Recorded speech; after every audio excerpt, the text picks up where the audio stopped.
दोस्तों, global financial system भरोसे पर खड़ा है। ये भरोसा ही है जो देशों को एक दूसरे के साथ व्यापार करने और अपने एसेट्स को सुरक्षित रखने में मदद करता है।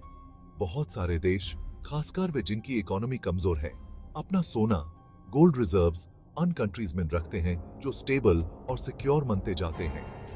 ये सोना उनके लिए एक सुरक्षा कवच की तरह होता है जो उन्हें आर्थिक संकट के समय में सहारा देता है। लेकिन जब से वेस्टर्न नेशंस ने रशिया और वेनेजुएला का गोल्ड फ्रीज किया है, तब से यह सिस्टम कमजोर लगने लगा है। यह कदम उन देशों के लिए एक बड़े झटके से कम नहीं था और इसने ग्लोबल फाइनेंशियल सिस्टम पर भी प्रश्न उठा दिए हैं। लोगों का भरोसा उन इंस्टीट्यूशन से उठता जा रहा है जो कभी अनशेकेबल माने जाते थे। आज लोग सोचने पर मजबूर हैं कि क्या उनका धन सच में सुरक्षित है?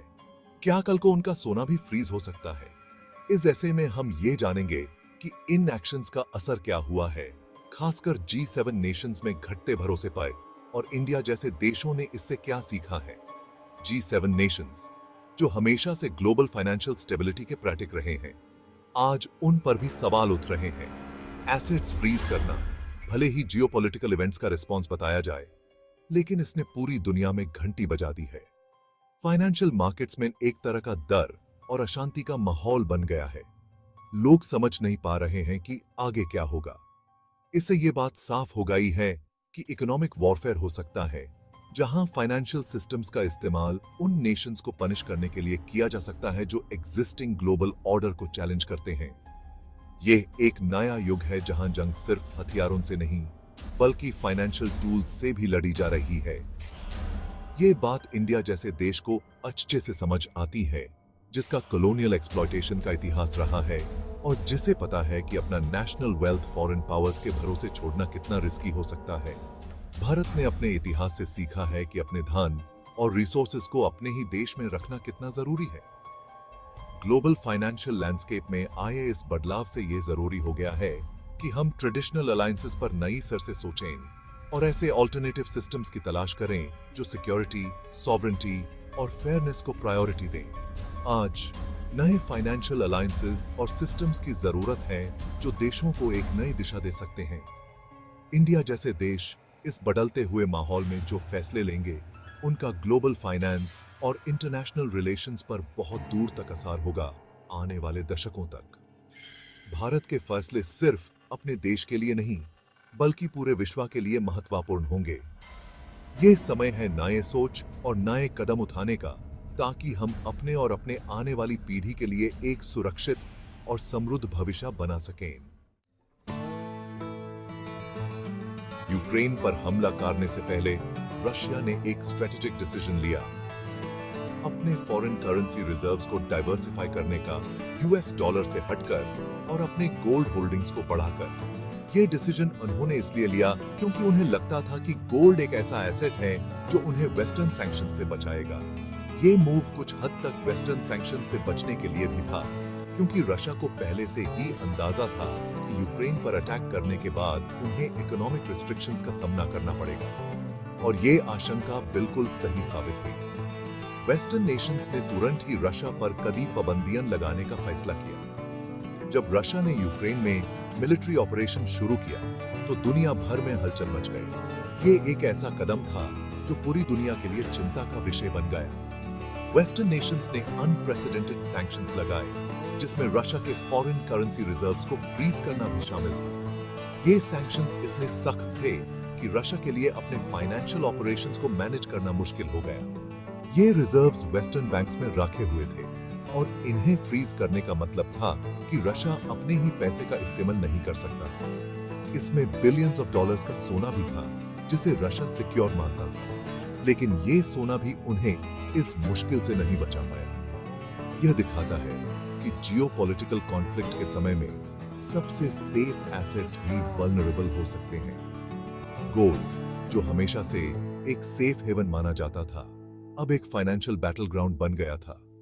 इस एक्शन ने इंटरनेशनल कम्युनिटी को हिला दिया। दुनिया भर के देश इस बात से चिंतित हो गए कि अगर रशिया जैसे देश के एसेट्स फ्रीज हो सकते हैं, तो किसी भी देश के साथ ऐसा हो सकता है। इससे यह साबित हो गया कि इकोनॉमिक इंटरडिपेंडेंस को हथियार बनाया जा सकता है और किसी भी देश के फाइनेंशियल स्टेबिलिटी को खत्म किया जा सकता है और ट्रेडिशनल फाइनेंशियल सेफ हेवंस को जुम का मैदान बनाया जा सकता है। ये एक नया युग था जहां फाइनेंशियल एसेट्स भी एक वेपन बन गए थे। बहुत से देशों के लिए, खासकर ग्लोबल साउथ में, मैसेज साफ था।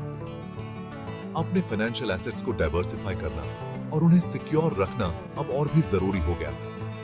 सोना जैसे एपॉलिटिकल एसेट्स भी जियोपॉलिटिकल कॉन्फ्लिक्ट का शिकार हो सकते हैं। ये एक नया सबक था जो दुनिया भर के देशों ने सीखा।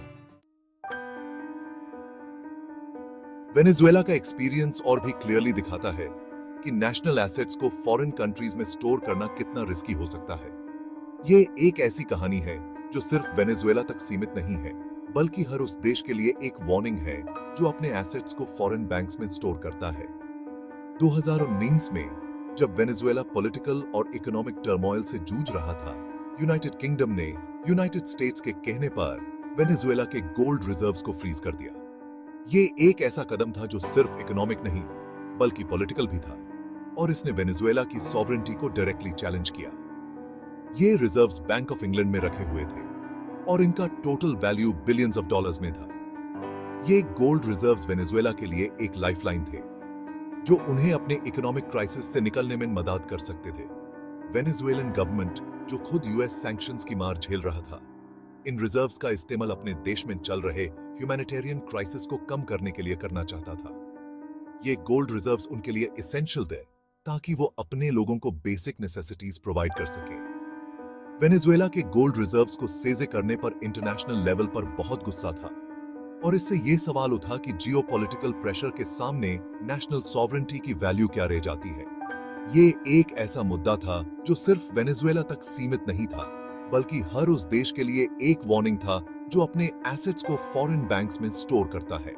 इससे ये बात और मजबूत हुई कि फाइनेंशियल सिस्टम्स को पॉलिटिकल रीजन से मैनिपुलेट किया जा सकता है, जिससे नेशंस की इकोनॉमिक सिक्योरिटी को खतरा हो सकता है, खासकर उन नेशंस को जो पावरफुल वेस्टर्न नेशंस के खिलाफ हैं। ये एक ऐसा रिस्क है जो हर देश को समझना चाहिए।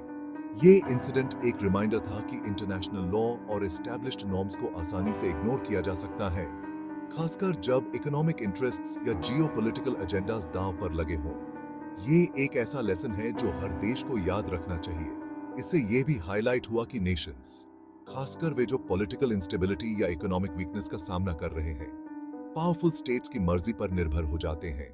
ये एक ऐसी रियलिटी है जो हर देश को समझनी चाहिए ताकि वो अपने एसेट्स को सिक्योर रख सकें और अपनी सॉवरेंटी को प्रोटेक्ट कर सकें।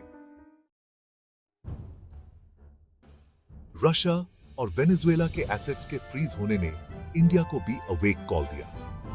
इंडिया के पास भी काफी गोल्ड रिजर्व्स हैं जो ट्रेडिशनली बैंक ऑफ इंग्लैंड जैसे फॉरेन इंस्टीट्यूशंस में रखे जाते रहे हैं। इंडिया को समझ आ गया कि उसके एसेट्स भी वल्नरेबल हो सकते हैं। प्राइम मिनिस्टर नरेंद्र मोदी की लीडरशिप में reserve bank of India (RBI) ने गोल्ड रिपेट्रिएशन की पॉलिसी शुरू की।